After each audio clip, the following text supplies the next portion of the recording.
Hi and welcome to a new episode of Building Roots Abroad. Our guest today is Shun. Shun was a high school student when he first had his overseas experience, exploring a new culture. And now he has become a professional working through the Japanese and Australian markets. He shaped his career in tourism and marketing, and now works with helping Japanese high school students in pursuing their dreams in the land down wonder, just like he did many years ago. Shun's story is a testament to the power of following your calling.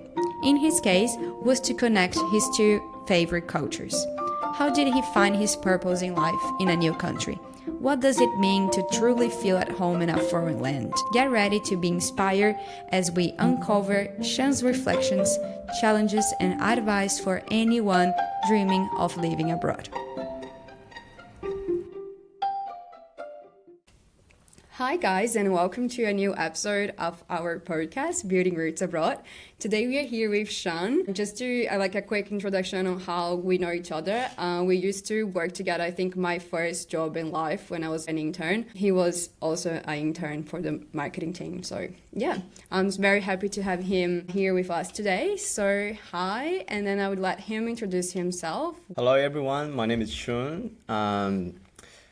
Yeah, I'm a friend / an ex-colleague of Giovanna. So I've known her for more than 5 years, I guess. Yeah. And I always wanted to, catch up with her, but then she's like a Pokemon, hard to catch. Yeah, we are both busy. This is like a official meetup. What a setup, Thanks for having me, and thanks for making this opportunity to have me. I think it's a really good initiative of Giovanna to start this.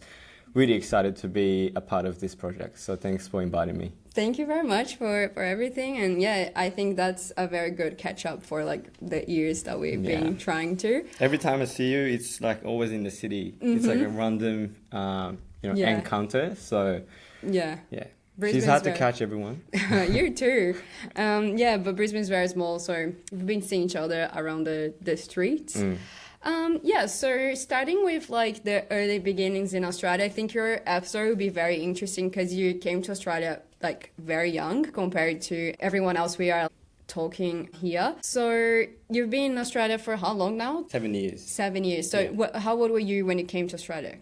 When I came to Australia as a student, it was 10 years ago. So I think I was 14 years old. Oh, yeah, because you did before or during high school, you came to Australia. Yeah, so my high school had a sister school on the Sunshine Coast. Okay. So, I've joined this program unexpectedly. And then, that was the first occasion that I came to Australia to actually study. Nice. So you did a year in during school? Or? No, just 2 weeks. Oh, just 2 weeks. Yeah, it's a quick one, yeah. So when I finished this short program that my high school has organised, I was like, this is a good, good environment, Australia. People is good, culture is good, and also I think my lifestyle and everything has sort of fit into the environment as well in Australia. So that's the moment that I realised, maybe I should go to Australia in the future. So nice. Yeah, I did I've graduated from the high school in Japan, and I came here straight away. So you were like, what, 18, 17? 17 when I came here as a uni student. Nice. And then you also came to live again in the Sunshine Coast. Yeah, so the first one was, in the university on the Sunshine Coast. So I lived there for about 3 years, did uni, and I tried to find a job there, but it was really hard because it's more like industrial focused area.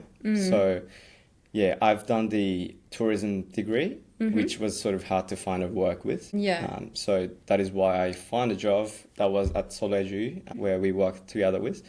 I started to work there in Brisbane. Okay, and then you got the internship in marketing because you had some marketing units, or your major was in marketing. How was your marketing kind of pathway? Yeah, so I'm not quite a marketing person, to be honest. I only studied tourism and I was minoring in marketing. So I've got a little bit of experience in marketing in terms of study, but my main study focus was in tourism. Yeah, makes sense. So then you did the internship, and then from the internship, you got actually the job and you worked there for quite a while. Yeah, so I think we did the internship for like 3 months. 3 months, Yeah. yes. I was coming from the Sunshine Coast, taking about 2 hours every day. Oh, yeah, you had like you were still living there when Yeah. you started. Yeah. So yeah, I was my commuting time was 2 hours every day, and then I was coming to this internship, and yeah, when we finished, I think we both got a job at Seoul, and that's how we got into like a marketing area Yeah. in Yeah. terms of work, I guess. Yeah, so good. And then talking about even when you first arrived in Australia, what were your first impressions? Did you feel any like culture shock or? Well, I have had been in Australia for maybe twice before I firstly came here as as a okay. student. So when I was a kid, my mom and my dad, my parents, used to take me here. So I've sort of got the idea of what the Australia is like. Okay. So it wasn't really like a surprise for me to be living here, but the main surprise or the challenge was to have to be able to speak in English. That's obviously the main challenge for me. Yeah, because it was like not holidays. Yeah. As you probably were with your parents. Yeah. But at the same time, I've had the family in Australia. So when I came here for the first time as a student 10 years ago, this family who've hosted me. An Australian family. Yeah, so I have an Australian family, and they've been sort of supporting me when I was a university student as well. So they have been a significant existence. Yeah. And we're still in touch every month. So I think it's a wonderful opportunity for those who come into Australia for the first time when they were young, but they coming back again. This kind of connection will definitely make a difference. Yeah, you're kind of like building your roots Yes. with a family. Yeah, that's so cool. They even went to your graduation. I think I Yeah, said. so that's when so I cool. graduated, they came to celebrate me, and I just got engaged, and they coming for our wedding too in Japan. So No way. Yeah. That's so beautiful. I know. Yeah, congrats on the engagement and Thanks so everything. much. Would be so fun. I love it. That's so cool of them as well. Yeah, so in terms of entering in your current role that you have now, how was your work experience, I would say, to lead you to where you're working now, the career you have now? So I have gone through quite a few industries and quite a few different roles. Yeah.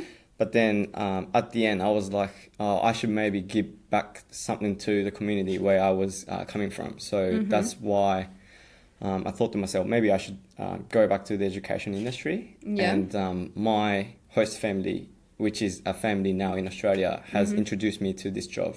Nice. So that's how I got into this role at the moment. And I'm absolutely loving it.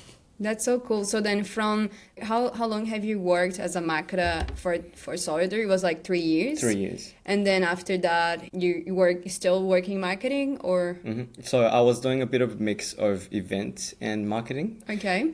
And at the time, I think I was looking after major for Japan market. But at the same time, our manager has sort of requested us to work on the broader targets. So and then that's how I probably started to work on events as well. Started to organize events for the international students coming here as to study university or English school or vocational schools. So just for context, when you say like he worked at Solidarity, it's just like an agency, educational and migration agency that has many different teams. And then when I was working, I was the Brazilian marketing team and he was part of the Japan team as a marketer. So we were promoting the agency for international students. And then at some point also because he works there for a long time, probably 3 years. Or 3 years, a long time. Yeah. He kind of became the marketer main person, so that's how you started working with events. Yes. And then after that, you went straight away to work in the logistics industry. Okay. Yes. That was really unexpected. So I was looking for something new when I was working for Seoul. I was like, I need to, I've had enough here. It's not in a bad way, but I think I've got all these experience that I needed and all these skills that I needed. So I was thinking maybe it's time for me to move on and do something different. So that's how I got into this industry. But then I absolutely disliked it. Yeah. It wasn't of my interest at all. Okay, it was logistics for what? So logistics for moving cargoes and stuff around the world. They just move on on the ship or on a flight, like whatever shipping or logistics, what they call. Yeah, and yeah, I just didn't like it. I was working for marketing still, but it wasn't like what I wanted to do. So that's and good I that also, you knew. Yeah, I also realized that marketing is not really my first priority in terms of my role. So that's why, that's how I got into this role at the moment. That's like more of a operational side of tasks that I'm doing. So. Okay, and this role that you have at the moment is to bring students from Japan to Australia? Or? Yeah, it's more for high school students. Sometimes we Nice. have primary school kids and someone younger. And also sometimes we have university students, but mainly high school students. Yeah, that's pretty great because you came to Australia in kind of in a similar system, I would say. And then maybe it was a coincidence, but also you did tourism at university. And then you're actually, the actual job you have now and is the one that is fulfilling you is related to all of that. Is related to tourism at the same time, is related to how you came to Australia. So yeah, it's pretty cool. And then is that also like an agency, you would say? Yes, it is an agency, yeah. We have... we are an agency, but we also have, we still have an agency in Japan. So we sort of coordinate together to work on the programs for the students to think about what they will have to do when they come to Australia. So some of the schools, they want to do like fully English classes at the local school in Brisbane. And then some of the school, they just want to go to excursion and just want to play around in the area. So yeah, I think I find it really fun because... yeah, like I said, I came here in Australia like those guys who we are dealing with. So it's sort of like getting back to the community. And I really like it. That's pretty cool. And then also like, do you feel you had even before, but maybe you have now, any challenges? Maybe like be stuck in like in a job position that you didn't love? Yeah, that was obviously a challenge, but then I believe in myself that I can just find any job anywhere. Yeah, I think you're pretty chill. Like even like when we were working together, I was like always stressed, and then you were like always pretty chill. I think that's very cool. So yeah, I've never been really stressed about myself. Whenever I find a challenge, I could always overcome those challenges. And yeah, like you said, I'm more like a chilled person and never always get stressed. So yeah, and also like the very first time I came here as a high school student in an exchange program, I think I only called my parents once on the arrival date, and that's it. Yeah. So you were always kind of independent, meant to build your roots abroad. I think I could say that. Yeah. So then on top of that, why did you decide to come to Australia when you were a kid? Was then something that your parents suggested to you, or you were always like dreaming about speaking English or whatever? So yeah, when my parents took me to Australia, that's when I first realized, I really like this country. But then when I came here as a student, that's when I more liked Australia. Yeah. So I loved the system of how students are walking around the classroom and working on the computer playing games. That is not a right thing, but then I thought that was more of my style. More relaxing than maybe in Japan. Yes, that's right. Yeah. So how would you compare to the two countries? I know you lived in Japan till you're like 17, so it's not that you can compare a lot being an adult, but how would you compare considering you preferred Australia?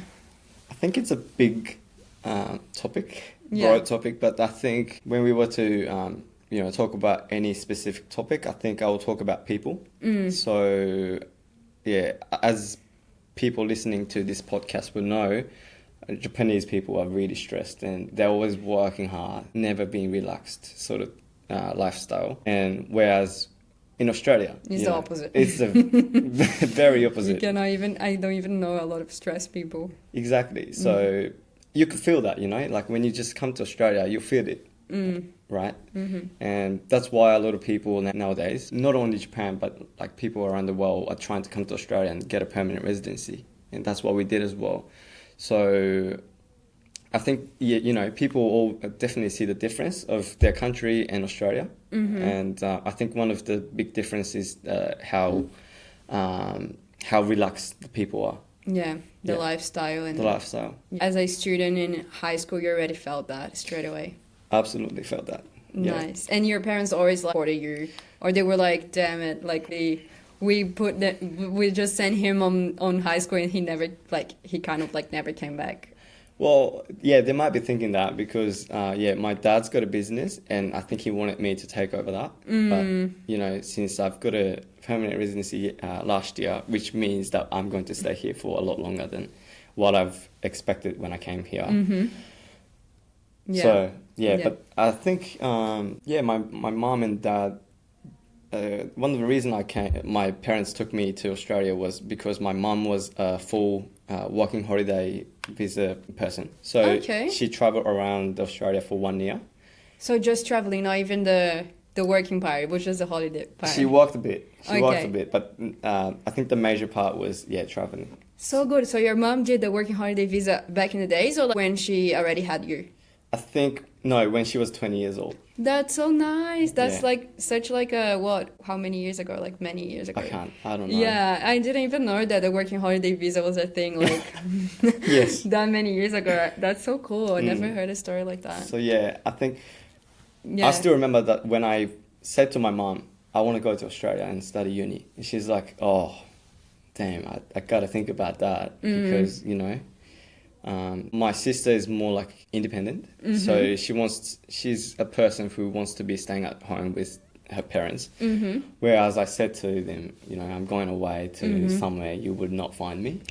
Because you're like the oldest? Oldest one. Yeah, she took a bit of a time and she came back to me and said, look, I wanted to say no, but since I've experienced what you're trying to do, then I can't say no. So she accepted it. So cute. Yeah. Nice. That's so good. I still appreciate that. Yeah, that's so nice. And then from Japan, you're from like close to Tokyo. Yeah, so I'm from the city called Ibaraki, which is about an hour and a half drive away from Tokyo. So is that like small or like quite same size as Brisbane? Or like It's pretty small. Yeah, okay. In terms of like leaving Brisbane from the Sunshine Coast, or even from coming from that city, did you feel Brisbane was too big or never felt? No. Yeah, everyone spent like 10 minutes talking about culture shock or the size of the city. Even English. Your English was pretty good since always that I know you. No. Like you improved a lot. I can even see, like both of us, I would say. I should say that, because I think when we first worked together as an intern, probably, I think if someone, we were talking like a baby, I guess. Yeah, if someone had like a video of us talking, probably would be so funny. So funny. Yeah. Yeah. We definitely improved a lot in English, I guess. Yeah. I'm proud to say that. Yeah. So you had like a struggle with English when you started uni, or not really? It was definitely a struggle when it comes to speaking to Australian. They've got an accent and they talk fast. Yeah. Even when you say, "Oh, can you slow down, please?" They don't stop. They don't slow down. So that was definitely a struggle. But then when I came to Australia, my goal or my strategy was not to speak to Japanese. I think that's how you improve your language. So I've been always trying to, be engaging with Australian people or people from Europe because they've got a very good English level. Yeah, so, that's true. Yeah. Of course, it was a struggle, but then I really enjoyed the process. Yeah, true. I love that way to think. And then you were talking about becoming permanent resident. So how do you feel about that? Do you feel more Australian now? Because everyone here also talk a lot about the struggle of visas. But I think getting the permanent resident, even if it's just a paper or just a legal thing, you kind of feel more relaxed that this can be also your home, I guess. How did you feel? I think I was quite like talking to you while you were applying and everything, but... Yeah, not really. For me, it was just a paper, to be honest. I think I'm the luckiest one in the world, to be honest. Like, my partner, she's the one applied, and I just signed the paper. Yeah. Paid a bit, which is half of what she paid. So I feel like I'm like a, happy set at Marcus. Yeah. So yeah, because your partner, she's also Japanese, which is quite funny because you're like, oh, I was avoiding talking to Japanese people, but then your partner is Japanese. Yeah, so then she is a nurse. She's a nurse, yeah. Yeah, so she went through everything, and also nurse is quite like a high demand in Australia, so I'm pretty sure he's like high level. She's always had that dream of coming to Australia and have a permanent residency. So I think she started this process when she graduated high school. Nice. So that's how she started to, prepare all these documents and, what course she has to take and how long she has to work in Australia and stuff like that, which was all in her mind. Mm-hmm. And yeah, nice. At the time I was graduating university. That's sort of when we first met each other. So you met in Brisbane or in the Sunshine Coast? On the Sunshine Coast, yeah, when we were doing uni. Oh, she also did University of Sunshine. Mm-hmm. Oh, cool. Yeah. Yeah, it would be great to have her here as well. Oh, yeah. Yeah.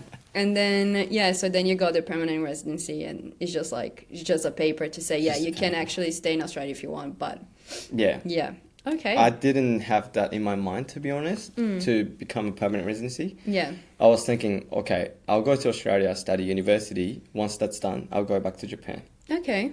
But then, since I met her, I'm like, oh, maybe that's that's a good option to be staying here for a long time. Yeah, and you two are also from the same country, so I think it's a bit easier because then if you want to go back, it's not that she needs to learn a new language. Oh, yeah, for sure. So, do you ever thought about coming back to Japan? Yeah, I've definitely considered that. Yeah. Yeah. Considering I love the food, I love the people, I know a lot of people. Oh, I love the food. Oh my God, I love Japan. It was the best. That's a good compliment. Yeah, a lot of people are going to Japan at the moment. It's crazy. It's getting very trendy. Trendy and so popular. Lots of tourists. When you go to Japan, you have to avoid some cities. Yeah. Because it's just clouded. Tokyo, for example, was very hard. Yeah, Kyoto as well, I guess. Yeah, but I was in the winter, so it was not too bad, I guess. Yeah. But Tokyo I think, would be the whole year very bad. Yeah, great. So talking about a little bit like long-term vision, do you have any professional, personal goals that you want to achieve abroad? I know here is pretty much your home now, so maybe you don't have that very hard ones like getting a visa, blah blah blah, but like professionally, in the professional field, do you want to keep working with those kids and kind of pursue your career or life on that, or how do you feel that the famous question, how do you feel yourself will be in 5 years or where? Well, if I can be honest, I don't have any goals in 5 years. I've always lived my life sort of going with the flow. Yeah, I think that's also an insight because everything is properly working for you and you don't need to like plan. Yeah. So at this stage, I'm just really loving this job and every day goes really quick. So yeah, as long as I love this job, then I'll just keep doing it, and one day I'll see a goal. Yeah, that's what I think. Yeah, and how is like your daily life then? Because you said the time goes very fast. Yeah. You just connect with people in Japan, or you have to organize like events and stuff. How is your daily life? So now most of my job is to recruit the homestay families for these kids coming to Australia. So I'll go, starting from the marketing, how to find the host families in this area, and then once you find it, then you go to a home visit, see the house, see the family, what's their personality and stuff like that, which can be time consuming, and also making a program for these schools. That's another part of it, and that's also time consuming. But like I said, I like the process, and that's how my time goes so quick. Nice. And then when you say building the program, is what they would do in Australia or the education program? Yes, so it's an education program, basically. But then we'll have to decide what they would like. So we have to talk into their school as well and see what they want their kids to do. Okay, So like I said at the beginning, some schools want to do a fully English-focused program, but then the rest of it, some other schools want to do more fun program. So Yeah. they would like to take the kids to surf lessons and then theme parks and stuff like that. That is, up to the school, and that's our role to be discussing with them and decide on the program. That's so cool, actually. Yeah, sounds is very also communications job because you have to deal with a lot of people. Yeah. Yeah. And that's why I'm loving it, because when I was on a marketing role, Yeah, it's pretty much a computer. Pretty much, yes. So, yeah, I've had a lot of thoughts to myself, and I came to, realize that that's not for you. Exactly. Yeah, I quite agree. I think a dynamic job that you can leave the office and go other places and check stuff is very cool. You don't have to be, all the time. And also, this is like 100% work from home.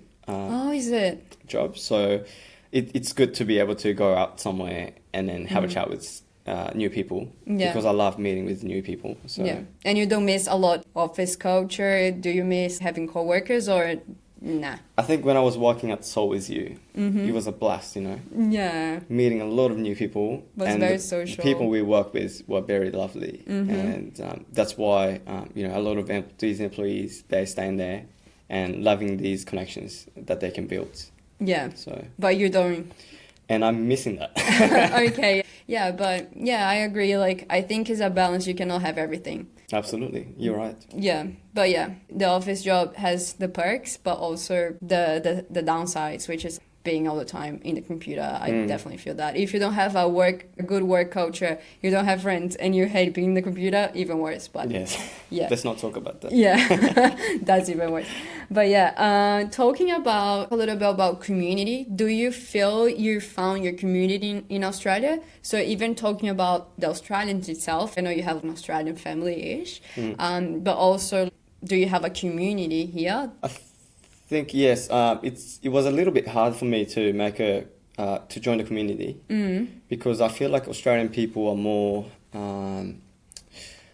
They form a group based on their backgrounds in their local town. So, for example, if you're from, let's say, St. Lucia, then people from St. Lucia will get together, sort of thing. So, when I was in uni as well, like a lot of Australian people, they were just gathering each other from where they're from. So it was hard for me to get in there and say, can I join this community? Yeah. But now, like you said, I've got a family here, and they've helped me a lot to connect me to other people. So that definitely helped me. But then, a lot of international students join like Meetup, and there's so many free events in Brisbane, especially. So I think there's so many opportunities for the international students. Yeah, and you feel you then built your community more with the family, but also you built with international students, I would say, the people you see now. Yeah, well, most of them Australian. Okay. But then how I got it, I don't know. Maybe from university, I guess, when I was on the Sunshine Coast. I had one very good mate. He's Australian as well. And he sort of, made me to go a lot of places with him. And that's how I got to know a lot of people. Yeah, the networking. Exactly. It's all about networking and connection. And what does home mean to you now? Like, it's a broad question, but do you feel home is like half Japan, half Australia, or you don't actually think a lot about that? Well, I feel like my home is still in Japan. My heart is there. But then, since we've got a permanent residency, now I'm engaged, I have to be thinking about my future in Australia. Yeah. So I think our base will be in Australia. So I think I'll have to get prepared to call home in Australia. Yeah. So, but I think we can only have one passport as a Japanese. So we are in a position where we have to think which passport we're going to take. And I think we'll still stick with Japanese because we don't really see the point of having an Australian passport. Yeah. For me, I think where passport is, that's where you can call a home. Yeah, so that's your route. Japan. Yeah, Japan. Yeah, and the Japanese passport also is very high, I guess. Strong. Yeah, very strong. Yeah, sorry, high in the top list, but yes. Yeah. So I don't have a problem with that. Yeah. You could go anywhere without visa, which is good. So that's so cool. Yeah, it's cool that you have this concept very clear for you. So I would say for whoever is starting a similar journey to the one you're doing now, what do you have any advice on anyone that's even the students you're being helping now? Do they normally ask anything that you advise them? Like, oh, just go and try. You can always come back. Those kind of things. Yeah, I think for Japanese especially, they're quite shy and they really struggle when they come to Australia in their language. So they quite often ask me how I can improve my language, how can I make my friends in a community in Australia. So I think my advice, this is for international students as well, because a lot of time I see people from their own nationality getting together by themselves, which cannot be their goal, you know. Yeah, staying in the group. In a group. From people that speak your language. Yeah. Which is not ideal. Yeah. Yeah, so I think it depends, you know. People have a low passion. Some people have a very good ambition, and so it's really up to them. But if they want to speak good English, I would say, yeah, just stick to the English, speak to the local people. Yeah. And then you try to avoid speaking their own language. Yeah, I think another thing is cherish the community. Yeah, once you find a community that suits you, then stick with it. And then, yeah, from there you can always expand the connection. So don't be afraid to jump into a community. Whether your goal is to make friends or improve your English, I think that's the first step they can step into. Yeah, true. Very good. And then just to close up the episode, what building roots abroad means to you? That's a very difficult question. Yeah, people has many answers for that. But do you feel you built your roots abroad? Yeah, I think so. I mean, I've been in Australia for more than 7 years. And I feel like I'm feeling really comfortable living here, and then people surround me is very nice, and I feel like they're real friends that I've got over the years. I'm not sure, like, even when I think of myself in Japan, where's my roots? I mean, of course, I've got the family and friends, but then I've been everywhere pretty much, so yeah. It's tough to give the answer, but yes, I think so, yeah. Yeah, so looking forward, I think we already covered that in many questions. You feel you're going to keep building your roots here? Yeah. Like building for a family. While, for now, yeah. Yeah. Especially with the wedding and everything. The engagement, so raising kids, or, whatever. Yeah. I don't know what to come, but I'm pretty excited for my life. Yeah, that's pretty cool. So yeah, I think we got a lot of like insights from our conversation today. I think from people like listening and everything, is a good market, I would say, to recruit students, and especially from your nationality. I think we have quite like a few episodes on people that do jobs in that field. Of course, yours is very specific because like from high school, and then it's kind of a similar thing that you did yourself. And yeah, it's a very good insight to cover the story of someone that came here very young. So yeah, it's very, very interesting story. Before we close the episode, do you have anything to add? No. Yeah, it was very nice to have you here today. Yeah. And I will see you guys soon. All right, then, see you. Thanks for today. Bye, guys.